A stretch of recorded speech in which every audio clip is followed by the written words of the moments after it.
Today's special guest is Carolyn Kaiser.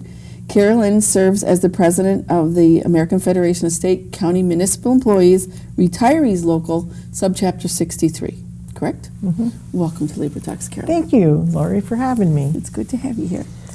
I know that we've had you on as a guest before, but our lives change every day. Yeah. For our new viewers, can you tell us a little bit about you? I am a person who worked as a licensed practical nurse for over 3 decades and was very active in my licensed practical nurse professional association. And I worked for about 12 years as a field rep for the American Federation of State, County, and Municipal Employees. Now, both of those jobs may seem different, but a really common thread in that is advocating for people, whether it's the patient, the frontline worker, the family. That's really kind of been my role in myself is, what's the community? How are these people being treated? It's not the employer, it's the worker that I've been supporting. And as a member of the AFSCME, Mm-hmm. you've been an active delegate to labor councils, state bodies as well. So, and you have served in the past as our Chippewa delegate for the Labor Council. Yeah. Can you maybe explain a little bit about why it's so important for other locals to know what's going on with yours? People are making decisions every day, and those decisions that are made affect us. And so we need to decide, how important are these decisions? Will they benefit me? Will they hurt me? What will they do for my children? Now, in order to know what's going on, you have to be at the table and you have to be part of the discussion. And sometimes you have to bring your voice. May not be popular, but you need to bring your voice to the table. And as a union retiree, what types of concerns do you see our retirees facing? Well, we're in a state of chaos right now. And so we need to pay attention. You know, we in Wisconsin have been ground zero for about 10 years. So you tend to kind of just think, oh, I'm done with this, but we can't. It's very, very important to keep involved. As someone who's retired, you know what the fight has been like. You know how long it takes to earn a vacation hour, what sick time really means. Family Leave Act, because we worked before those were really a possibility. Now in retirement, you hold on to things, you try to teach younger people, this is why we fought for this. We cared for you. And so if you're not there and involved, people will be making decisions and they will probably not be in your best interest. Well, and I've also noticed, being on both sides of negotiating contracts, that sometimes you get the impression that the retirees who fought for the union and the union benefits when they were working now forgot where they came from when they're retired. And I don't know how we can bring them back around so that they understand the union's still fighting for their benefits. Well, right now we may be not in the workplace, but we're probably getting Social Security. We may be getting a pension. We may wonder, what does Medicare look like? So the fight continues. Our emphasis and our expertise may be a little bit different than when it was. We're not worrying about overtime and who's going to be mandated, but we are worried about, we want to be as independent as we can. And right now, our current president, in his budget proposal, as we all know, presidents, governors make a budget proposal, he's proposing to cut Social Security disability and the SNAP program.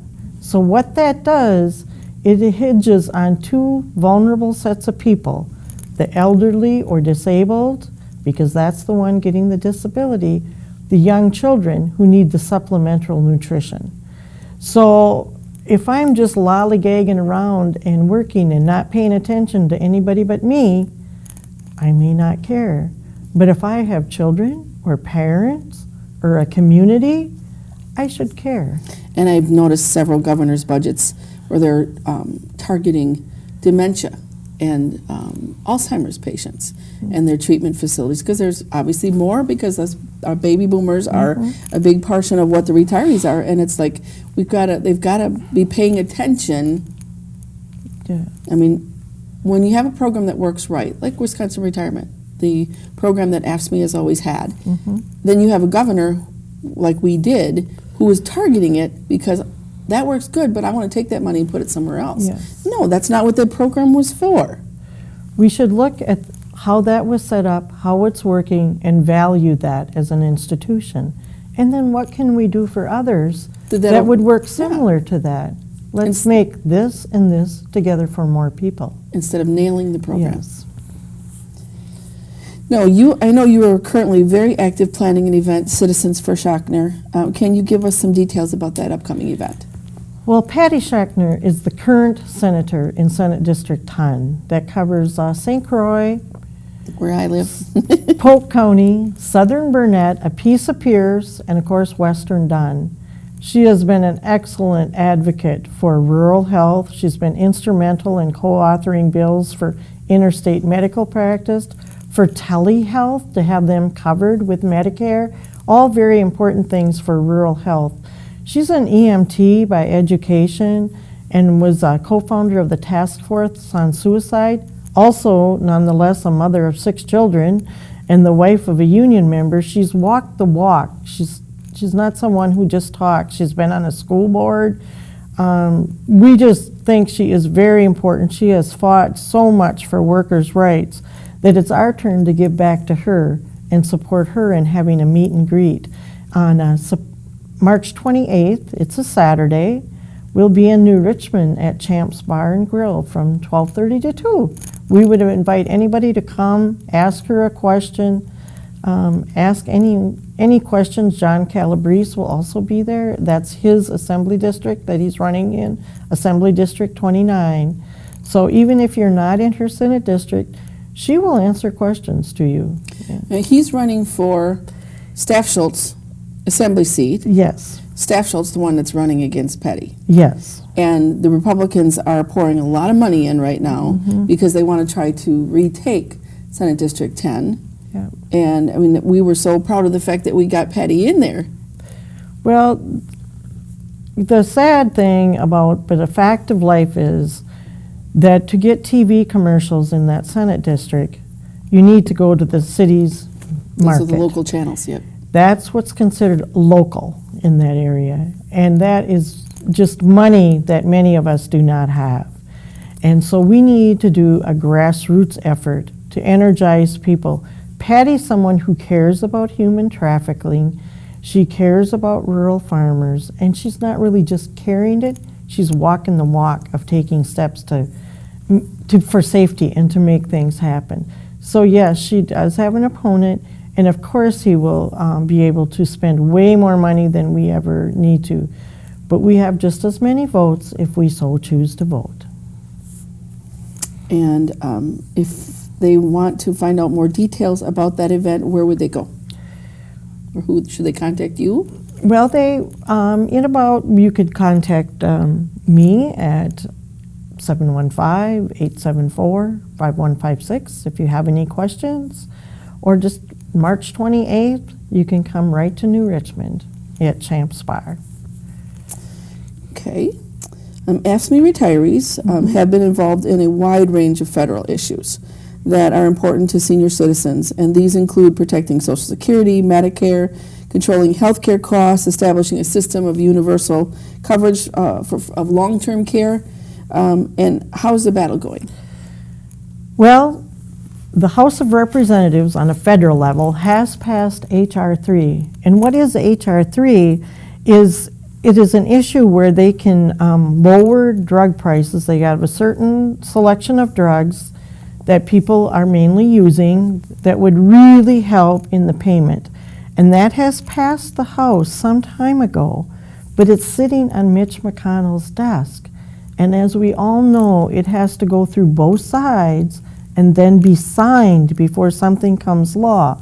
So a great help for people to help themselves would be to contact the senators, Ron Johnson and Tammy Baldwin, and say, please support, get this to the floor, that we want to be able to lower drug prices for select medication, and ordering these drug manufacturers that they don't have all the control that we have power in that. Do you know what the Senate bill is? Just if they would define it by H.R. 3, that passed the House regarding select drug prices and lowering them for people. Okay. On the state level, the Joint Finance Committee failed to support Governor Evers in accepting Medicaid expansion. Medicaid expansion it is a lot of our money. We've lost over $23 million because we're stubborn. So this is a point where this is not a Republican issue, not a Democratic issue, it's a citizen issue. If we really care about mental health, if we care about our people in long-term care, we would have gotten and accepted that money where we could pay staff a little more money. Maybe we could get equipment in the nursing homes. Maybe we could get an outpatient or inpatient mental health, but we could get counselors and mental health people to evaluate others. It's just the dental care. If people's teeth were taken care of, the lessons of behaviors would be a wonderful thing. So if we do these basic steps, it's the devil in the details. Don't just fluff it off. Say, no, this is why Medicaid expansion means something to me, my community. And I've had several discussions with younger people who are self-employed or independent contractors where they don't understand. They think Obamacare took their coverage away from them in our state. It wasn't. They were in that category where they didn't get free coverage with Badger Care. They paid to be on Badger Care. Now, because of the turning away the $23 million for Medicaid expansion, all of these people got kicked off from Badger Care, and they're blaming it on Obamacare, the Affordable Care Act. They need to look a little closer to home. It was from 100% of poverty to 133% of poverty. And that Obama couldn't change that, Governor Evers can't change that, but the Joint Finance could change that. And that was led by people like John Neingren, Scott Fitzgerald, and that was their choice. So I understand angry. I think all of us are pretty angry a lot, but we need to decide the proper place to vent that anger. And then not just be angry. We need to decide, what steps can I do to make the world better? How can we educate that group of people so that they realize that it's not, I think they were thinking this was a loan, this was begging Peter to pay Paul type thing. They don't realize it was our money. Part of our issue, I think, in today's world is we don't have any patience. And so if you don't tell me something in 3 words, I'm on to the next issue. And that's also what's in it for me. We need to decide, can I listen and have an honest conversation? And what really is important to me? If we get from other people what is important to them, then we can understand and help them understand how certain issues, if dealt with, would help them. But they have to be ready to listen and not just put something on Facebook if they're angry about something. That's not the right repertoire we want to go to. We also need to get our legislators to not be just this is a Republican bill or this is a Democratic bill. They need to work together for the best of our state and our people. We on a state level, and now on a plus thing is we have a governor who isn't really political. He is coming across as someone who, this is the issue, this is how we can handle it. And that's a real teachable moment if people step back and took that. We have an attorney general who really is transparent and is attempting to do the same thing. There are people that are trying to twist it, but the facts are still there. And these people tell facts. And if we choose, we can listen to those. Are there any other legislative ones that we're really zeroing in on that we need to watch? Not at this time. We're just kind of keeping, on a state level, of course, we're very worried about our environment and That again is not a union thing or a Democrat thing or a Republican thing. If we don't have air to breathe, if we don't have water to drink, nothing else really matters. So we have some environmental bills. There's been a task force that's been around about a year. They held 14 public hearings. They introduced 13 bill proposals, and some of them are going through the assembly right now. I listened yesterday to Wisconsin Eye to some of the debate, which really wasn't even a debate. It was more like thank you. And it was a bipartisan vote on many of these, 98-0. 2 people didn't vote. So we need to see which ones passed, but we also need to know which ones are coming up and where will we go with that. So there is some promise after yesterday with some goals. Our previous governor had taken away so many regulations that it takes time then to build stuff back and put up. them back up. Yeah. Because I know that where we both live, and there's been phosphorus issues, where if you look at your ponds and lakes, they're green, and it's because of the phosphorus runoff. The big dairy farms, like there's one in St. Croix County where they've been fined, but I don't think they've been fined enough for polluting the water. We've got the frac sand mining issues where it's also contaminating the wells and water. Yeah, and we have to, part of the thing about hiring, one of the bills went through is supporting county conservation staff and hiring. And we need those people to help farmers know what crops should go where. And if I want a CAFO on my farm, I need to know that I have a big enough storage manure facility to store that manure till spring. I can't be spreading it on the snow and letting it go down the creek. That's not good for you or anyone around you. And being an agricultural state, there's a lot of people that don't understand that a lot of these, there's businesses coming in now, they're looking to clean the manure. And they're proposing putting these in within municipal boundaries. And it's like they don't think that somebody in town is going to understand the issues of what is going on with the manure, and so they tried to do it to Hammond. And I'm on the village board there, and it's like, no. Oh, there's no smell involved. If you've ever lived anywhere by or on a farm, If you've ever milked cows, you know that's you not know true. there's smell. Yeah. Do you feel that we have good representation for working families and retirees within Wisconsin government right now? It's a struggle. And like I say, we've got to start. We have a governor who is an independent thinker and is trying, and we have a good attorney general who is working hard at things, and really we have a good treasurer who is looking very smart financially, who is allowed to do a simple thing like put climate control and climate change on a website. We have to teach people. We can't hide bad stuff. Everyone makes mistakes, everyone has issues, but you got to bring them out and you got to deal with them, and that's what they're doing. We have to the tough conversations. Yes, we do have to have tough conversations.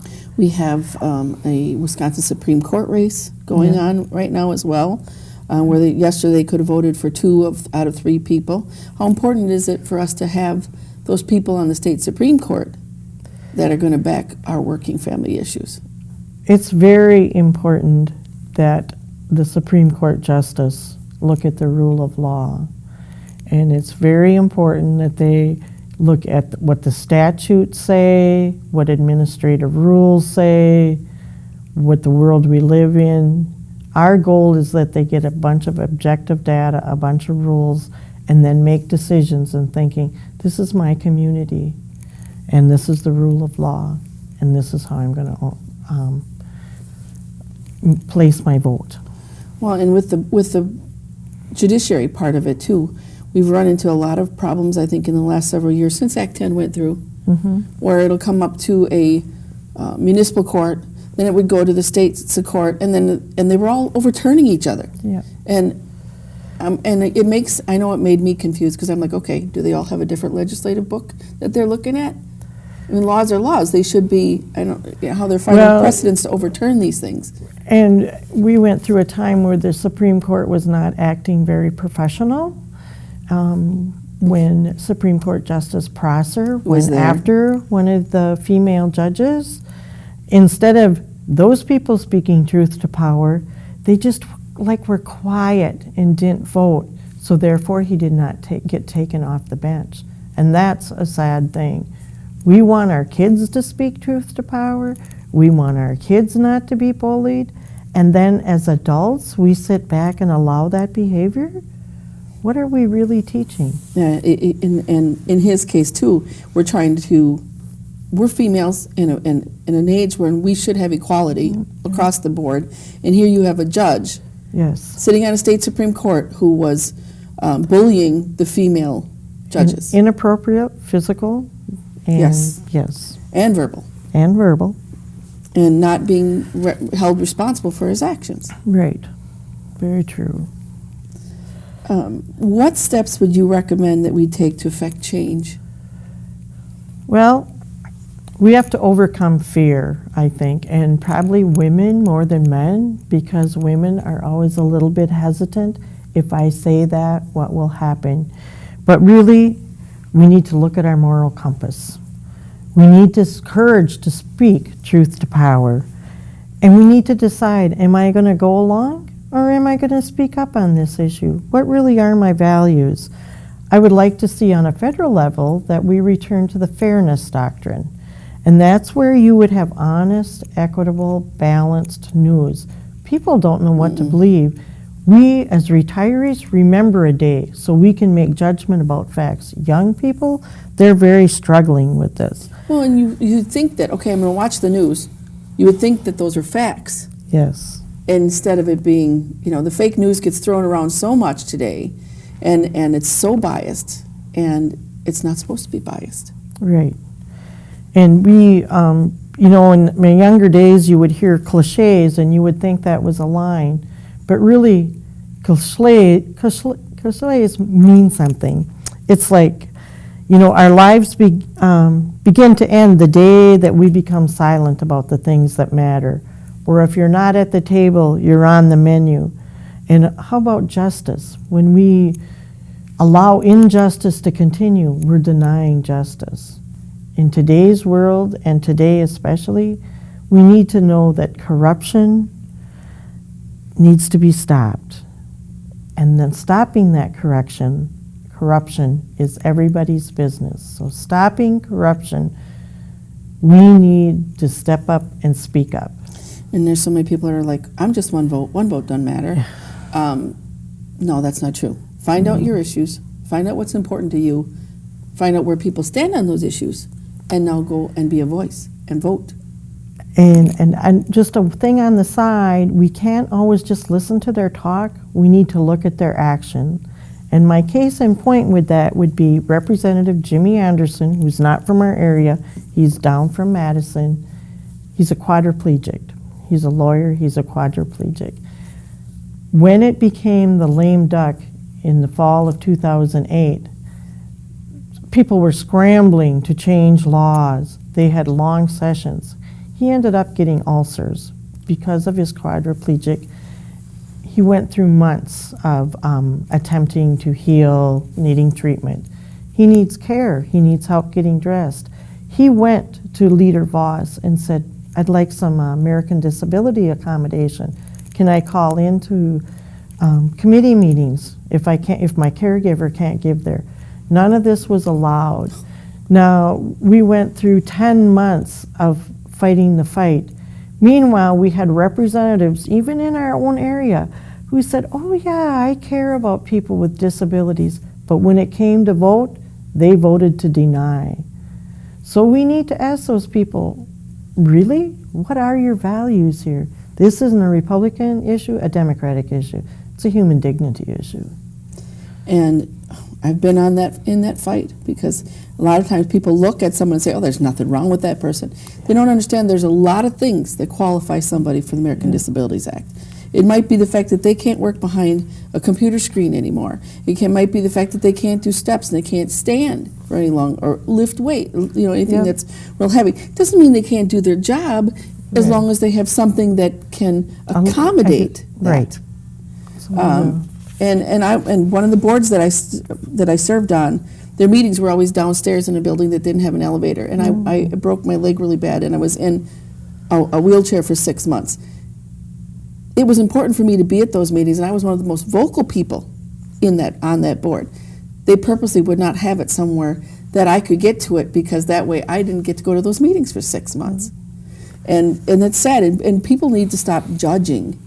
Yes. When they look at someone and say, there's nothing wrong with that person, what are they having a handicap thing for? Well, an interesting thing is our state capitol, which is a beautiful building, has some ramps. And those ramps were built long before the American Disabilities Act. It was due to someone who was injured and could not do steps. And so they built ramps. Like, oh, common sense thinking. Where has that gone? You know. Why is it just as important to stay active both in one's union and politically? Well, because each day gets a little deeper, and we're into a lot of bedlam, we're in a lot of turmoil. Our history has taught us to fight for a better tomorrow. And we need to step up. You know, I remember in high school reading the book 1984 and realizing that it was really written in about 1909. But I'd advise people to read it again. Another good book is The Appeal, if you want to know about today's world. He does a really good job on that. We need to stay active or we're going to be eaten up. That's we need to take care of ourselves. Our voice is ours. Out of sight, out of mind. They don't really care. No. When we were working on Employee Free Choice Act, Okay. and the federal government said there are no businesses out there that want the Employee Free Choice Act, which would have allowed anybody to speak up for a union. The company that I work for went out cross country and signed over 1,500 companies, and we were just getting started. They were in favor of it, but it's a matter of if someone doesn't take that step to speak out, just like the Medicaid expansion, it's education, understanding what they need to know, and then speak up. You know, if the frontline employers, need to have a voice at the work site, that makes the work site better. And labor management meetings, meet and confer, whichever you want to call them, it's a great opportunity to sit across the table without being chastised and saying, you know, if we used A, B, or C, or if our shift work would start at this time, I bet we could do this work better. And people could listen and talk. We need to start implementing that again. Best practices was really best practices. And where has that gone? Well, and when you hear, and again, this is, we know what these terms and stuff mean, but the fair share versus the full dues-paying members and representation in your union, and when you hear a young person saying, unions had their time, we don't need them anymore, those are also the kids who are not attending their union meetings or who will ask, what's the union really doing for me? How do we get them involved? Well, people are, they're going to get hurt and they're going to get terminated. I have a grandson that's a welder, and they told him right out, you don't wear your safety gear, we're not standing behind you. We give you the safety gear for a reason, and that's where we're really at.